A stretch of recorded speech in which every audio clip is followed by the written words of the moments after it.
Përshëndetje miq, jeni duke dëgjuar emisionin Happy Fit këtu në Radio Travel. Pema 5000 vjeçare që vazhdon të jetojë në Kili.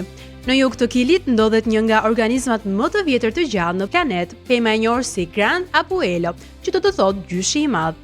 Sipas studiuesve, kjo pemë mund të jetë mbi 5000 vjeçare, duke e bërë një nga pemët më të vjetra në botë.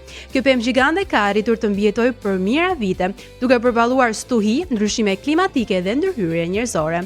Ajo është kthyer në një simbol të qëndrueshmërisë së natyrës dhe të rëndësisë së mbrojtjes së mjedisit. Studiuesit theksojnë se ruajtja e saj është thelbësore, pasi ndryshimet klimatike dhe turizmi i pakontrolluar mund të rrezikojë këtë thesar natyror. Maratona më e ftohtë në botë zhvillohet në Antarktik. Në kontinentin e akullit të Antarktidës zhvillohet çdo vit një nga garat më ekstreme sportive në botë, e njohur si Antarctic Ice Marathon. Kjo garë konsiderohet si maratona më e ftohtë në planet, ku temperaturat mund të zbresin shumë gradë nën zero.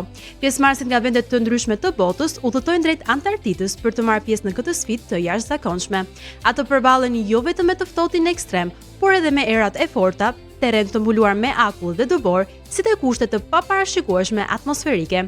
Pavarësisht rreziksheve dhe vështirësive, shumë atlete shohin këtë maraton si një arritje unike në karrierën e tyre sportive. Muzeu i ushqimeve historike në Itali. Në Itali ndodhet një muze unik për adhuruesit e gastronomisë, Muzeu i ushqimeve historike, ku ekspozohen receta të lashta dhe mënyra gatimi që nuk përdoren më sot.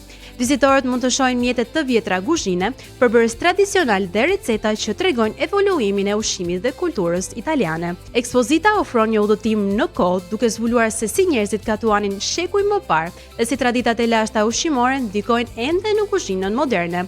Përveç një përvoje kulturore, muzeu ofron degustime të veçanta dhe demonstrime gatimi, duke e bërë vizitën jo vetëm informuese, por dhe interaktive.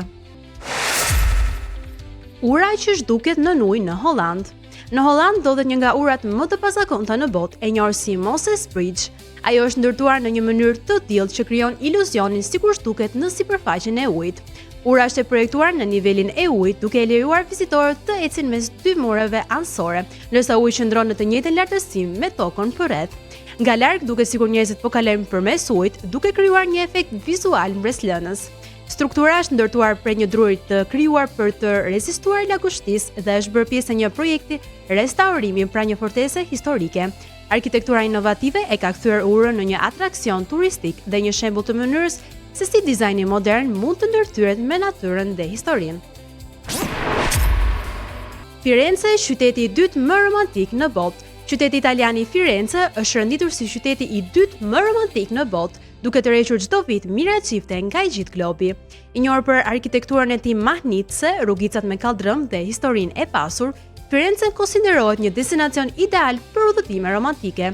E vendosur në zemër të Italisë, qyteti ofron pamje spektakolare përgjatë lumit Arno, si dhe monumente ikonike si Katedralja e Santa Maria del Fiore dhe Ponto Vecchio, që shpesh shërbejnë si sfond për propozime martese dhe foto romantike.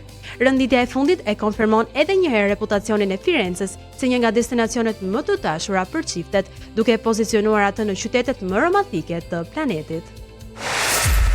Dhe me këtë lajm kaq të bukur, ne kemi arritur në fund të Happy Fit edhe për ditën e sotme, por ne do të dëgjohemi sërish vetëm këtu në Radio Travel.